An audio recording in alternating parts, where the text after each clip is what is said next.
এই বাড়িতে আমরা ছোট থেকে আমরা শিশুকাল থেকে এখানে আছি এবং 25-26 বছর 28 বছর যখন বয়স তখন ধরুন এখান থেকে আমরা শিফট করে ওই সাইডে গেছি, এগুলো ভেঙে গেছে। আচ্ছা, কিন্তু এই যে ভূতের ব্যাপার যেগুলো লোকে এগুলো অপপ্রচার, এগুলো একটা চ্যানেল থেকে আপনাদের মতনই এসে চ্যানেল থেকে এসে প্রচার করে। ইউটিউবে আমি অনেকগুলো দেখেছি হন্টেড বলে, এগুলো আমরা তো জীবনে দর্শন করলাম। ইউটিউব যদি সার্চ করেন, এখন যদি আপনি ইউটিউব সার্চ করেন স্যার, তাহলে আপনি কোথা থেকে আসছেন? আমি আসছি কলকাতা থেকে। কলকাতা থেকে। তা আপনি যদি ইউটিউব সার্চ করেন, নিশ্চয়ই আপনিও এখানে আসার আগে সার্চ করেছেন, নিশ্চয়ই পেয়েছেন হন্টেড। আমিও দেখেছি হন্টেড। এগুলো অপপ্রচারগুলো কেন? একটা গ্রামের মানুষের আবেগ জড়িত থাকে, একটা জায়গার আবেগ জড়িত থাকে, সেই জায়গার নাম যাই হোক নেবেবি, কোনো না কোনো নাম হতে পারে, কোনো না কিছু, সেটা কারো ভালো লাগতে পারে, কারো খারাপ লাগতে পারে, একটা জায়গা, তার সঙ্গে গ্রামের মানুষের আবেগ জড়িত, সেই আবেগটাকে কেন তারা আঘাত করবে? কিচ্ছু ফিল করতে পারলাম না। আমাদের রাতে এখানে এনাদের বাড়ি, এনাদের একটা পারিবারিক ঐতিহ্য আজকের নয়, স্যার যা বললেন তা কোথায় চিন্তা, কলকাতার লর্ড সিনা রোড এনার পরিবারের নামে, তার একটা কত বড় ঐতিহ্য, সেইটাকে মানুষ বার করে নিয়ে আসুক, সেই ইতিহাসটা বার করে। আমরা চেষ্টা করি এই জিনিসগুলোকেই মানুষের সামনে তুলে ধরতে, যাতে মানুষ এগুলো জানুক, আসুক, তারা এই জায়গাগুলোতে এসে দেখুক।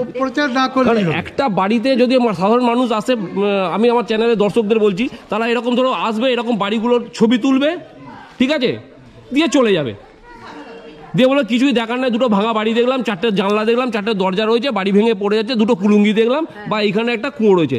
কিন্তু এটা কি ইতিহাস বলো? ইতিহাস কিন্তু লুকিয়ে আছে এরকম ঝোপঝাড় পুরনো ভাঙা বাড়ির দেওয়ালের আনাচে কানাচে, কত ইতিহাস লুকিয়ে আছে। একসময় হয়তো গম গম করতো এই সময় এই জায়গা, আজকে হয়তো সেখানে রয়েছে খণ্ডহর, কিন্তু সেই কাহিনী তুলে ধরতে চাই আমার চ্যানেলে।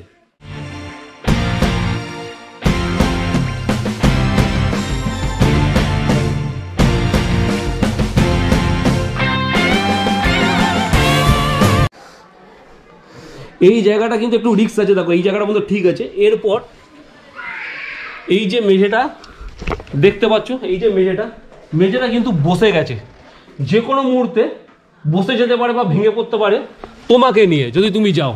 দেখো ওপরটা ভাঙা। আর একটা জিনিস দেখছি, তখন যারা আসতো দেখো R+A, তার প্রেমের চিহ্ন লিখে দিয়ে গেছে, অনন্যা প্লাস গবা, জানি না গবাক্ষ, সেই আমরা সংস্কৃতিতে পড়েছিলাম।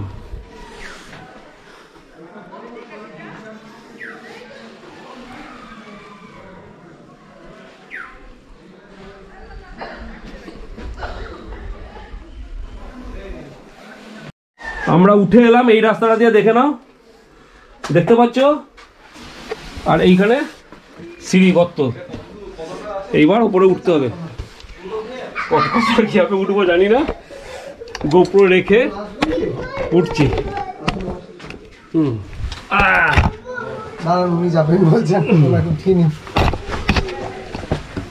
আরে বাবারি,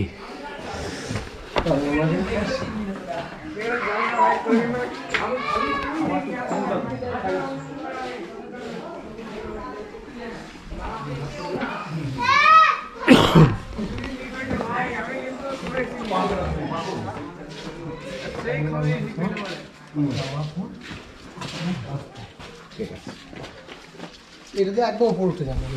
আচ্ছা চলো,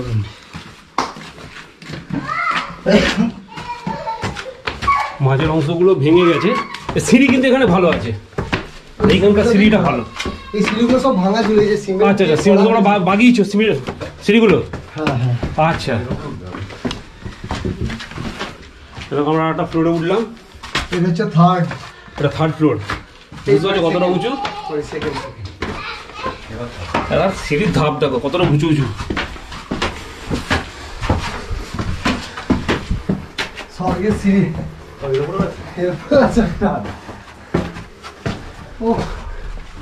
এই দিকগুলো আগে নজর রাখা যেত, দূরে কোনো আক্রমণ হচ্ছে কি হচ্ছে না তার জন্য। এটা কি রাজবাড়ি না জমিদার বাড়ি? জমিদার বাড়ি। এই প্রথম থেকে ভেঙে গেছে। এই ঘরটা যেটা, সেটাই থাকতেন দেবেন্দ্রনাথ ঠাকুর। এই সোজা যে ঘরটা, এই ঘরে থাকতেন দেবেন্দ্রনাথ ঠাকুর।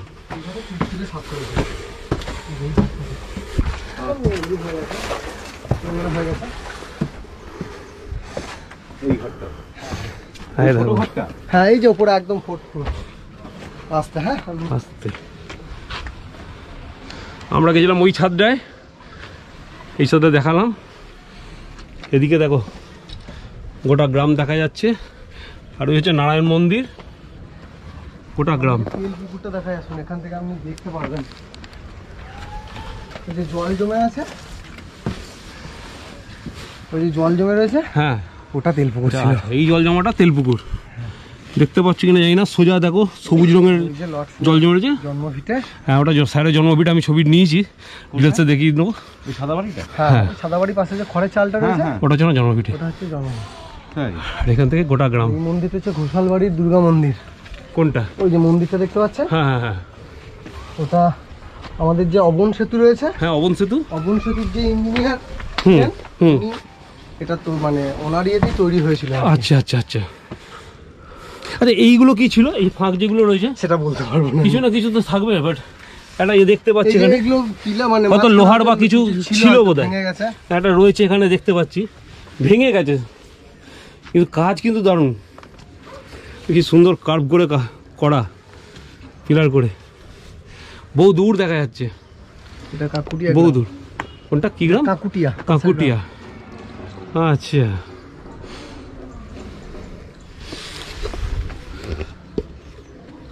রয়েছি আর একটা গুপ্তধনের সন্ধান। এখানে একটা সুড়ঙ্গ ছিল, এই যে দেখেছো আলো আঁধারি ভেতর দিয়ে যাচ্ছি।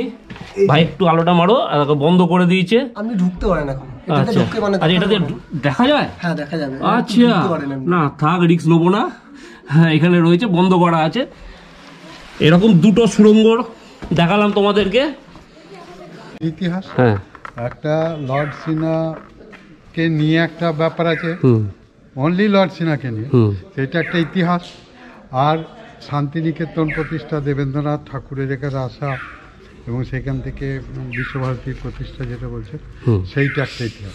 আগে আমরা বাড়ির ইতিহাসটা শুনবো। তাহলে আমি জাস্ট আপনাকে টাচ করেই করে দিই। হ্যাঁ হ্যাঁ আপনি বলুন। মানে লালচাঁদ সিংহ মেদিনীপুরের চন্দ্রকোনা থেকে এখানে এসেছিলেন।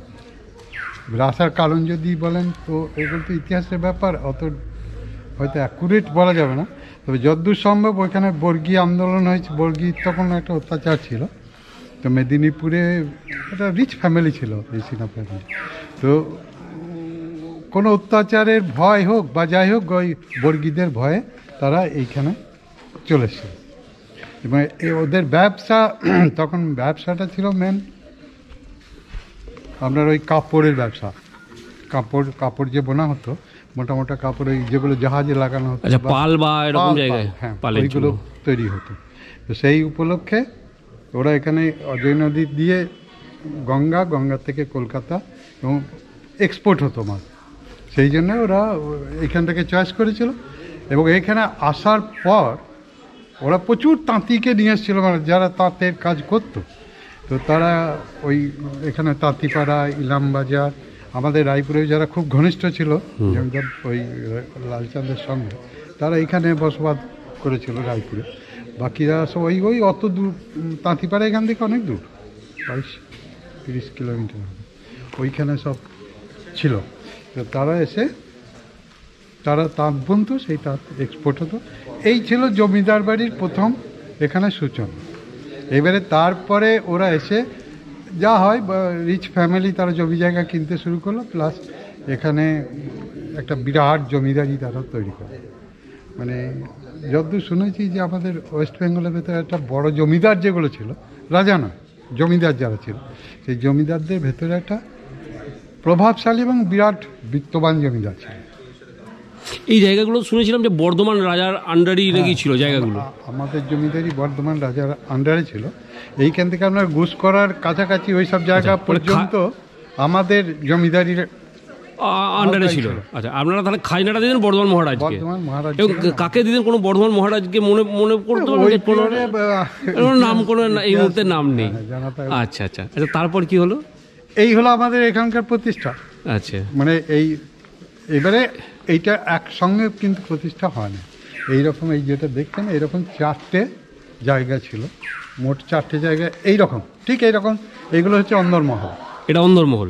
এখানে এমনি সাধারণ প্রবেশ একদম নিষেধ আছে মহিলাদের, একদম মহিলাদের জন্য মহিলারা থাকতো প্লাস বাড়ির লোকেরা, অবশ্যই সে বাড়ির লোকেরা। এরকম 4টে ইউনিট ছিল, এই জিনিস 4টে ছিল। আচ্ছা, বেশ, এবারে এখানে একটা এর পাশেই একটা আছে, হুম, মানে ফুল বাগান ছিল, পুকুর ছিল, এখানে মেয়েরা বেড়াতো বা যাই হোক তারা সময় কাটাতো, চান টান করতে এরকম 5টা বড় বড় পুকুর আছে।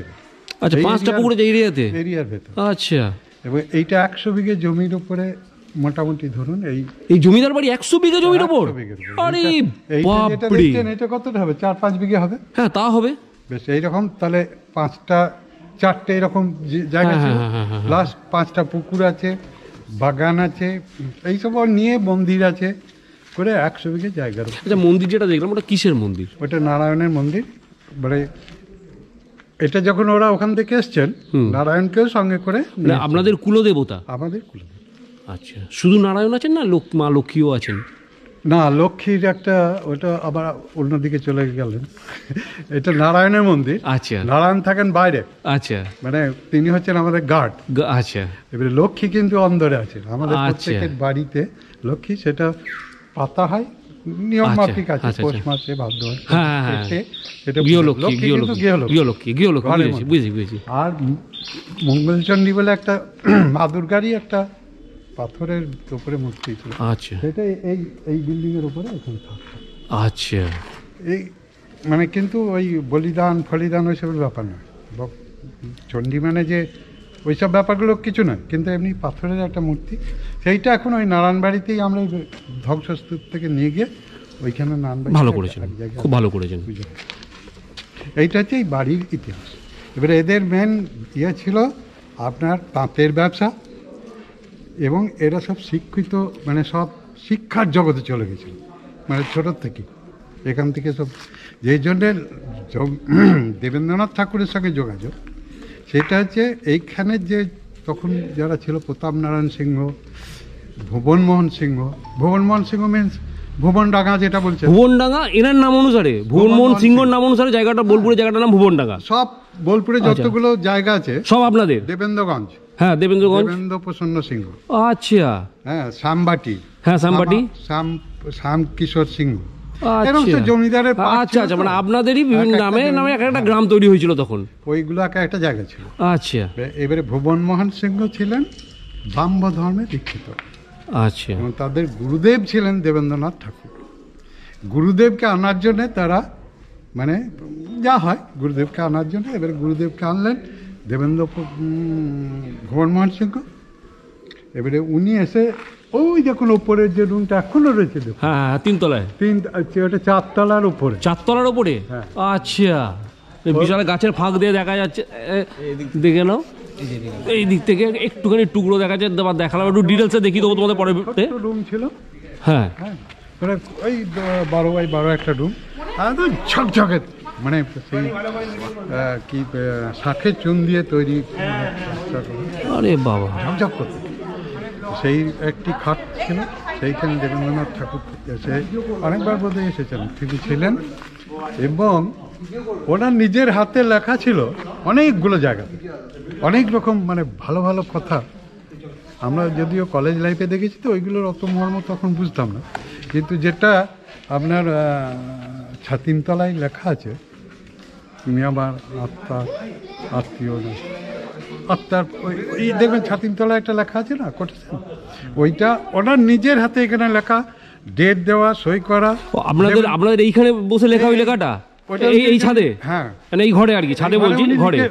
আচ্ছা, লিখেছিলেন? লিখে রেখেছিল, অনেক কোটেশন লেখা। আচ্ছা, তো সেইগুলো 50 বছর আগে যারা এসেছে তারা নিজেরাই দেখে গেছে। আচ্ছা, না ভেঙে গেছে, হারিয়ে গেছে। হ্যাঁ, তারপর আমরা অনেক চেষ্টা করেছিল, একটি ছেলে আমাদের এখানে পড়াশোনা করে, ও উঠে ওখানে করে, কিন্তু প্লাস্টারগুলো খুলে পড়ে গেছে, দেখছি। আস্তে আস্তে কালের প্রভাবে দেবেন্দ্রনাথ ঠাকুর এখানে এলেন। আচ্ছা, এবারে ওর পছন্দ হয়ে গেল বিশ্বভারতীর ওই জায়গাটা, যে আমি যদি এখানে একটা আশ্রম করতে পারি। এবারে ওই 18-20 বিঘে একটা সম্পত্তি এখান থেকে এদের ওই প্রতাপ নারায়ণ সিংহ, মানে ভুবনমোহন সিংহের ছেলে, আচ্ছা, যার নামে ভুবনডাঙ্গা, হ্যাঁ, উনি কিন্তু প্রতাপ নারায়ণ সিংহই কিন্তু ডিড করে দিয়েছে আচ্ছা, ওনারই ডিড করা কিন্তু উনি দান করেন। ওরই প্রপার্টি, কত মূল্য নিয়েছিলেন না বিনা মূল্যে দিয়েছিলেন? কেউ বলে 1 টাকা মূল্য নিয়েছিলেন, কেউ বলে যাই হোক একটা কিছু করেছিল, মানে সাম্মানিক, মানে 1 টাকাটাও ধরলে আমরা সাম্মানিক ধরছি। এক কোটি বা তখনকার দিনে কোটি বা 1 পয়সা বা 1 টাকায় যদি হয় তাহলে সেটা সাম্মানিক মূল্য। হ্যাঁ, মানে ওইটা বিনা পয়সায় নিতে নাই, আশ্রম হবে বলে সেই জন্য সাম্মানিক মূল্য দিয়ে নিয়েছে। কারণ গুরুদেবকে দিচ্ছে ঘটনা। আচ্ছা, এটা অজানা ইতিহাস জানা গেল। এটা হলো ওই 20 বিঘে যেটা ছাতিমতলাটাকে ঘিরে, যেটা কাচের ঘর রয়েছে ওইটাকে ঘিরে, ওই জায়গাটা কিন্তু প্রথম মানে শান্তিনিকেতন প্রতিষ্ঠা। আচ্ছা, ওই জায়গাটা ফার্স্ট মানে হচ্ছে ওইটুকু জায়গায়। এইবার ওখানে আশ্রম তৈরি হলো, যা হলো তখন হয়তো কাজের কাজ ছিল, এগুলো রবীন্দ্রনাথের কথা। পরে রবীন্দ্রনাথও কিন্তু ব্রাহ্মণ ধর্মের একজন দীক্ষিত বা যাই বলুন, উনি গুরুদেব বলতে যদি একটা ওকে গুরুদেব আমরা বিশ্বগুরু বলি, অন্য সেন্সে বলি, কিন্তু অ্যাকচুয়ালি উনিও কিন্তু ব্রাহ্ম ধর্মের একজন বিরাট মানে গুরুই আর কি। যাই হোক, তো সেই রবীন্দ্রনাথ পরবর্তীকালে যখন বিশ্বভারতী প্রতিষ্ঠা করছেন ইউনিভার্সিটি, তখন তো বিরাট ব্যাপার হয়ে গেল। ওই অত বড় জায়গা দেখছেন, অতটা না হলেও প্রায় অনেকটা জায়গায় উনি পেয়ে গেছিলেন। এবার আমাদের জমিদার বাড়ি থেকে অনেক দেওয়া হয়েছিল, প্লাস আরও যারা ছিল সবাই রবীন্দ্রনাথকে দিয়ে দিয়েছে। তখন কিছু কথা, এইটা বিশ্বভারতী তৈরি হওয়ার সময় রবীন্দ্রনাথ পড়ে গেছিলেন খুব ক্রাইসিসে, মানে গয়নাগাটি সব বিক্রি করে টাকা পয়সা সব মানে শেষ হয়ে গেছিল। উনি সাংঘাতিক একটা ক্রাইসিসে পড়ে। আচ্ছা, সেই সময় লর্ড সিনহার ইতিহাসটা আমি বাদ দিয়ে যাচ্ছি, কারণ এটা বলতে গেলে আপনাকে ওরই সম্বন্ধে একটা বিষয়। আচ্ছা, আমি বলুন। উনি আমাদের এই বাড়ি, এই দেখুন, এইখানে ওনার জন্মস্থান, বাড়িটা তো দেখলাম, ওটা হচ্ছে জন্মস্থান। হ্যাঁ, মানে আতুর ঘর, আগেকার দিনে বাড়ি আতুর ঘর থাকতো। তারপর উনি এখানে এসে বসবাস করতেন, ছোটবেলা থেকে এখানে এসে বসবাস করতেন। 1 মাস 1.5 মাস পর হয় আবার এসে। আচ্ছা, এবারে এইটা ছিল না, লর্ডসিরা এখানেই ছিল। আচ্ছা, এখান থেকে পড়াশোনা করেছিলেন। আচ্ছা, ক্লাস 4-এ এখানে পড়াশোনা 4 পর্যন্ত করার পর সিউড়িতে ওকে জেলা স্কুলে ভর্তি করেছিল। জমিদারদের ব্যাপার ছিল, যা করতেন ওখানে পড়াশোনা করতেন। এবারে পরবর্তীকালে উনি এখানে যে সাহেবরা তখন পড়াতেন, তো সেই তাদের সঙ্গে যোগাযোগ করে মানে হায়ার এডুকেশনের জন্য কি করা যায় সেটা ওখানে যোগাযোগ করে নিতেন। এবং লর্ড সিনহা পরবর্তীকালে ওরা 2 ভাই কলকাতায় মানে ওখানে ভর্তি হয়ে গেছিল কলেজে। এবারে ওখান থেকে ওরা প্ল্যান প্রোগ্রাম করে ওই সাহেবের সঙ্গে, মানে যেটা জেলা স্কুলের যে মাস্টারমশাই ছিলেন, তার সঙ্গে যোগাযোগ করে ওরা রায়পুরে এসে মানে যেতে হলে তো টাকা লাগবে, পড়তে গেলে তো টাকা লাগবে। এবারে জমিদার বাড়ির ছেলে, কলেজে পড়া ছেলে, ওরা গেলেন কালেকশন করতে, তখন জমিদারি কালেকশন হতো। আর আমাদের এই জমিদার একটা ব্যবসা ছিল, লাক্ষার ব্যবসা ছিল ইলাম বাজারের এই সাইডটা। আচ্ছা, লাক্ষার ব্যবসা কি হতে যায় না, তবে বিরাট একটা ব্যবসা ছিল এবং তার সব টাকা পয়সা জমা ছিল। এবারে জমিদার বাড়ি থেকে সেই কালেকশন করার জন্য তাকে জমিদার বাড়ির লোক গেছে। এই লর্ড সিনহা আর ওর দাদা নরেন্দ্র প্রসন্ন সিনহা, দুজনে তাদের সঙ্গে গেছে যে কালেকশন করে। এবারে বাড়ির ছেলে এসছে, টাকা পয়সা যা কালেকশন হচ্ছে ওদের কাছেই রেখেছে। 10,000 টাকা নাকি একটা কালেকশনের টাকা হাতে নিয়ে ওরা এই দিকে আর আসেনি, এই দিক থেকে সিউড়ির থেকে কলকাতা থেকে ইংল্যান্ড।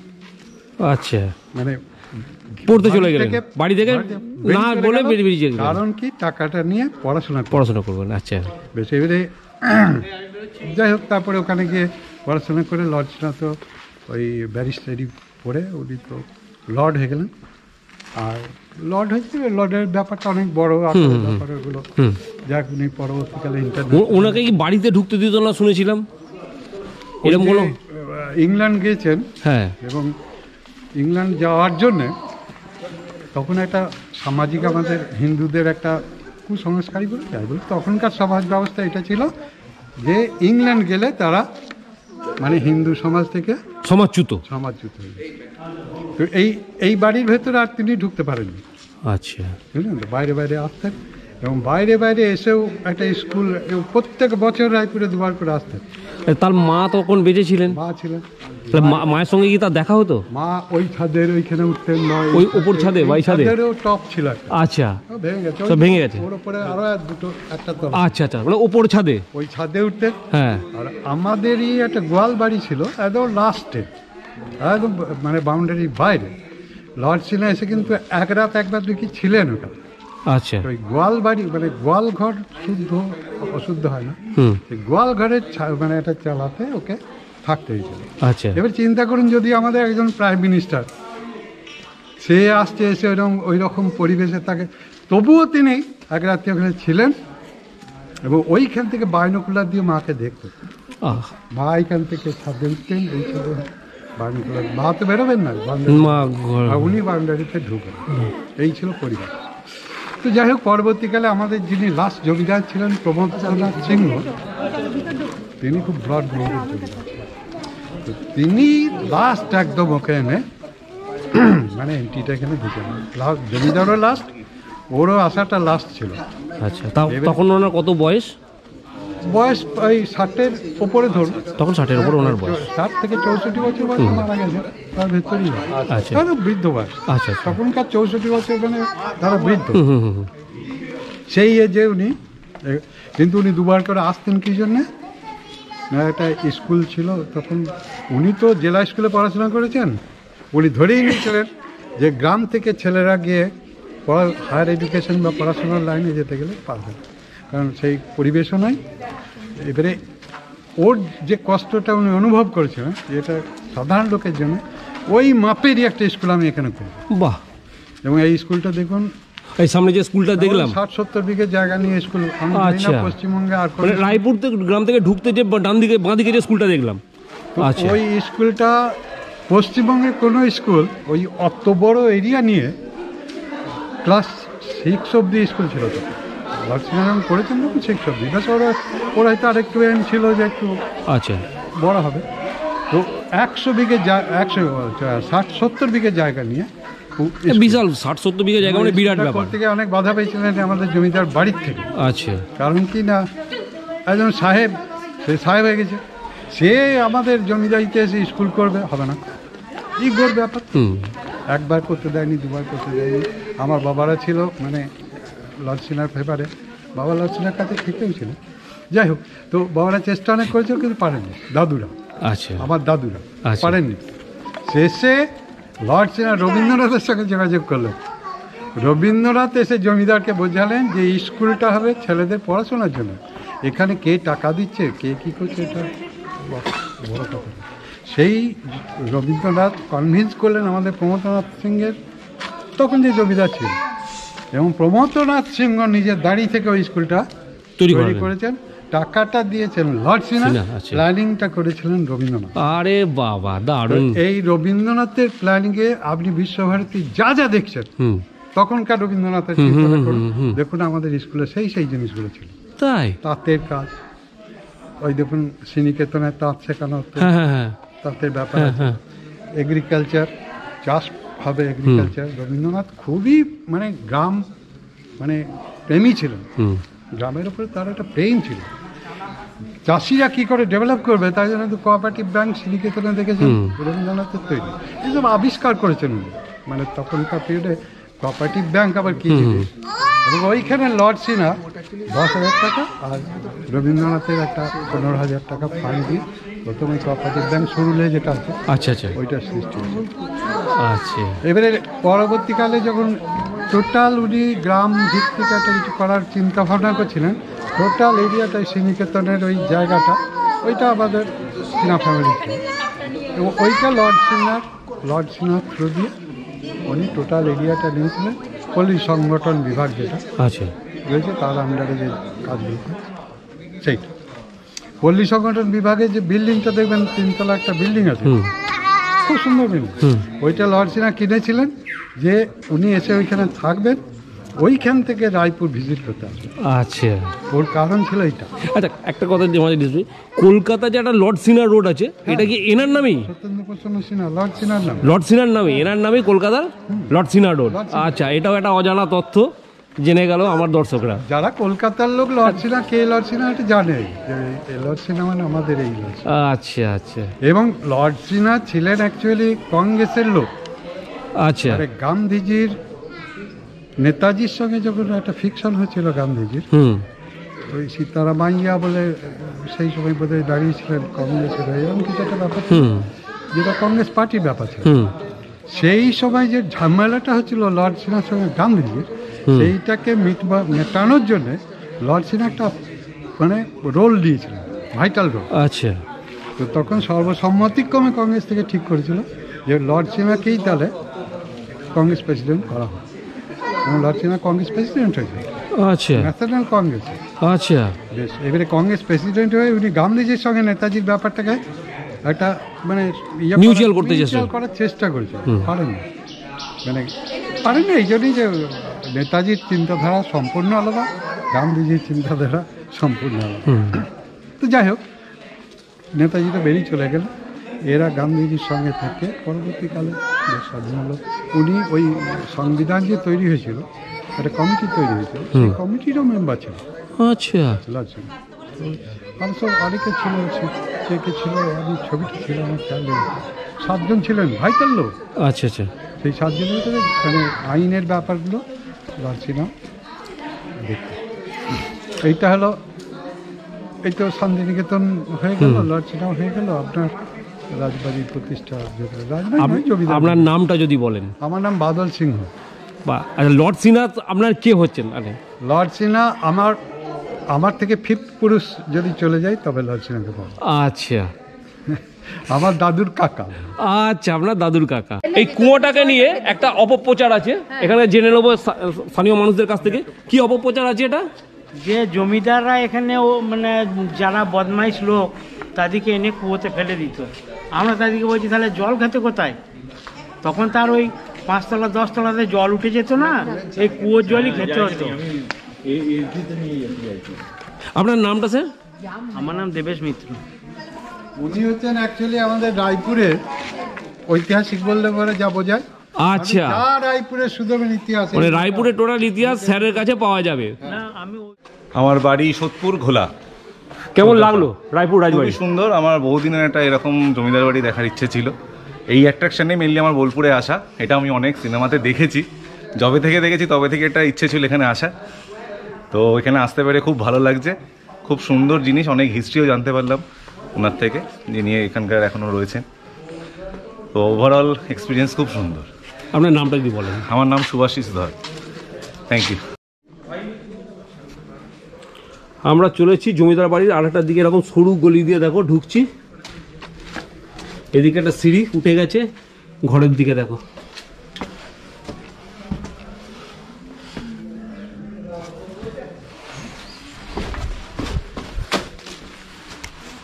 দেখতে পাচ্ছ,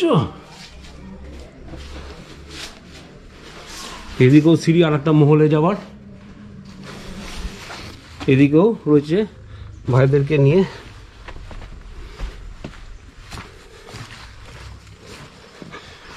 টপকে যেতে হবে ঝোপঝাড় পেরিয়ে। আচ্ছা, এটা হচ্ছে লক্ষ্মী নারায়ণ মন্দির, সরি এটা হচ্ছে নারায়ণ মন্দির। দেখতে পাচ্ছ কত বড় মহল, এটা পেছনের দিক, কিন্তু আমরা ওই দিক দিয়ে ঢুকেছি, এটা আর একটা দিক।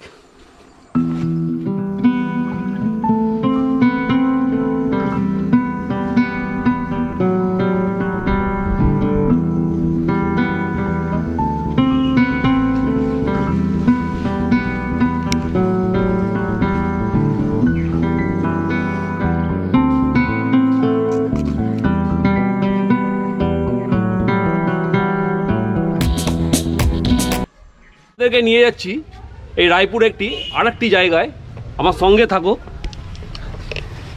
আশ্চর্য কাহিনী জড়িত আছে, দেখো সিঁড়িটা দেখো, বেশ উঁচু সিঁড়ি, ঠিক আছে। এই জায়গায় এইখানে শুটিং হয়েছিল নবাব সিনেমার, সেই সিনটা মনে করে দেখো। নবাবের শেষ দিকে সে পুলিশরা খুঁজছে নবাব কোথায়, নবাব পালিয়ে যাবে কোথায়। নবাব তখন এইখান থেকে বলছে সেই পুলিশ অফিসারের ড্রেস পরে, আমি এখানে।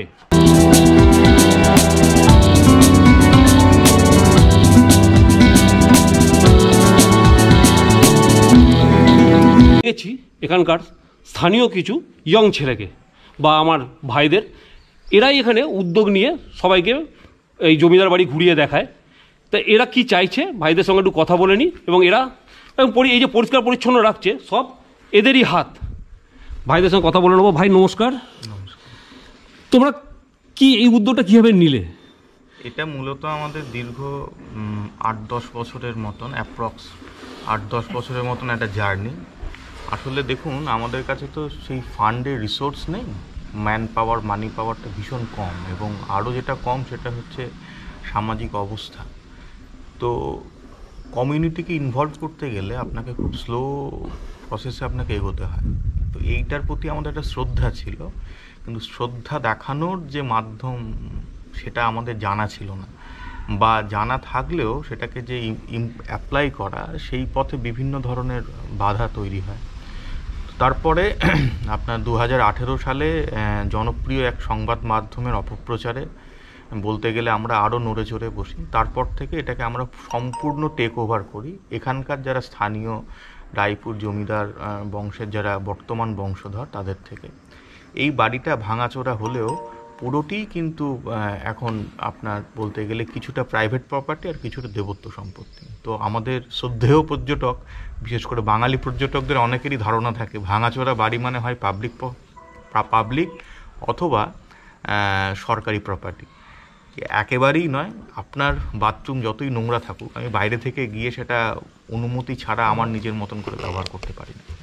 একটা অপপ্রচার, ভৌতিক অপপ্রচার তো আছেই, এবং এই অপপ্রচারটা যাদের করতে দেওয়া হয় না, বা যারা শহুরে মানুষ, কোট আনকোট ক্যালকাশিয়ান মানুষ, যাদের বারাসাত থেকে বনগা, যারা পুরোটাই যাদের কাছে কলকাতায়, এবং যারা বিশেষ করে গ্রামে এসে শহুরে মানসিকতা দেখিয়ে একটু extra benefit, extra privilege demand করে ভেতরে ভেতরে, তাদের ক্ষেত্রে সমস্যা। তার কারণ দেখুন, এখানে আমাদের পরিষ্কার পরিচ্ছন্ন রাখতে হয়। নিশ্চয়ই আপনি ভিডিওতে দেখি যে জায়গাটাতে আমরা মানে পরিষ্কার পরিচ্ছন্ন করি না, সেখানে কি পরিমাণে জঙ্গল হয়ে আছে। তো একজন দর্শক বা পর্যটক বা অতিথি যাই বলুন না কেন, তার সেফটির জন্য কিন্তু আমাদের পরিষ্কারটা রাখতে হয়। এবং যেহেতু এটা একটুকু ইন্টেরিয়ার জায়গা, ফলত এখানে আপনার 1 মাসের ভেতর আমাকে 1 থেকে 2 বার মিনিমাম পরিষ্কার করাতে হয়।